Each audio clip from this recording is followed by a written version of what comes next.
பிரதானம் டிப்ஸ்.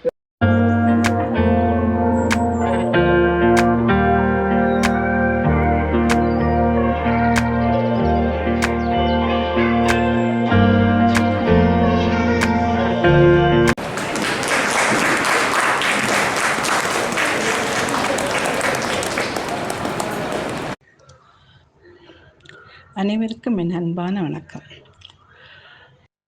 இந்த வெளியிடப்பட்ட இந்த புத்தகத்தின் பெயர் ராமாயண வினாத்துளிகள். வினான்னா கொஸ்டின்ஸ், துளின்னா ட்ராப்ஸ் இல்லையா. ராமாயணங்கிறது ஒரு பெரிய கடல்.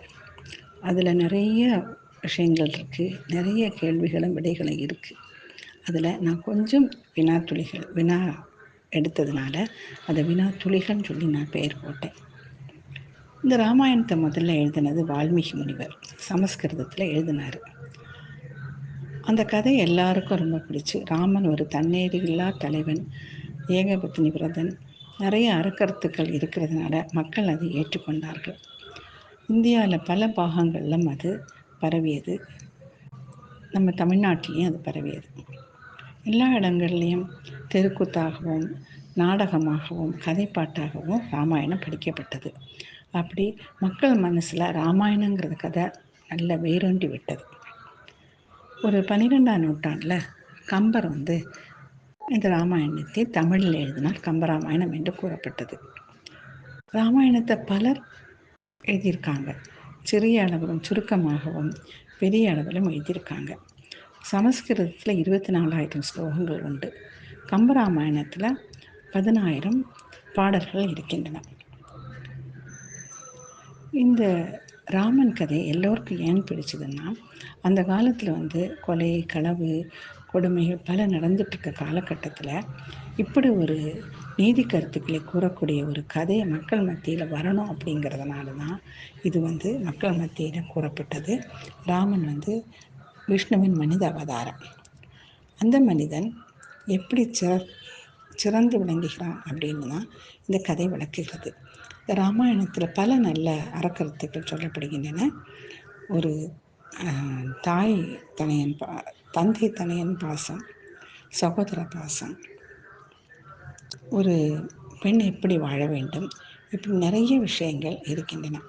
அதனால தான் இந்த கதை எல்லாருக்கும் பிடிச்சிருக்கு. அது மட்டுமல்ல, எல்லா கதைகளுமே புராணங்களும் நல்ல அறிவுரைகளை எடுத்து கூறுகிறது. இந்த அறிவுரைகளை கதையாக சொன்னால்தான் மக்களுக்கு அதை ஏற்றுக்கொள்வார்கள். நம்ம மருந்தை தேண்ட குழைச்சி கொடுக்குற மாதிரி நல்ல கருத்துக்களை, அறக்கருத்துக்களை, நீதியை கதையாக சொல்லி மக்கள் மனசில் பதிய வச்சாங்க. அந்த மாதிரி வந்தது தான் ராமாயணம். இந்த ராமாயணம் பெரிய கடல். நான் இன்னைக்கு வெளியிட்ட புத்தகம் கொஞ்சம் தான் அதில் இருக்குது, குறைந்த பக்கங்கள் தான். இருந்தாலும் இந்த ராமாயணத்தை படிப்பதற்கு இது ஒரு ஆர்வத்தை உண்டாக்கும். அதுதான் என்னுடைய நோக்கமும் கூட. இந்த ராமாயணத்தில் வேணால் இந்த புத்தகத்தில் நிறைய கேள்விகள் இன்னும் இருக்குது. நிறைய கிளைக்கதைகள் நிறைய இருக்குது. காமதேனு, வசிஷ்டர், பாகீரதி ஆறு வந்தது எல்லாமே இருக்குது. ஆனால் இது எல்லாத்தையும் நான் கொடுத்தாச்சுன்னா எல்லோருக்கும் படிக்கிறதுக்கு நிறைய ஆயிரும். சின்ன குழந்தைகளுக்கு சிலபஸ் சின்ன அளவில் தானே வைப்பாங்க. அதனால் ராமாயண கதையில் உள்ள நிகழ்ச்சி, ராமாயணம் இந்த புத்தகத்தை படித்தால் ராமாயணம் கதை புரியணும். அந்த அளவுக்கு ஒரு காண்டமாட்டு வினாக்கள் அமைத்து நான் வைத்திருக்கிறேன். அதைத்தான் இங்கே உங்களுக்கு தந்திருக்கிறேன். அப்புறம் இந்த புத்தகத்தை நான் வெளியிடுவதற்காக நம்ம தலைவர் வெளியிட்டார். இதை வாங்குவதற்காக திருமதி ராஜலட்சுமியை நான் செலக்ட் பண்ணுறேன்னா அவங்க இதுக்கு பொருத்தமான ஆளுன்னு எனக்கு தோணுச்சு. ராஜலட்சுமி தமிழ் சங்கத்தின் மகளிர் அணியை தொடங்கின போது 7 பேர் இருந்தபோதே என் கூட இருக்காங்க. அன்னையிலேருந்து இன்னைக்கு வரைக்கும் ரொம்ப அழகாக நடந்துட்டுருக்குது தமிழ்ச்சங்க மகளிர் அணி.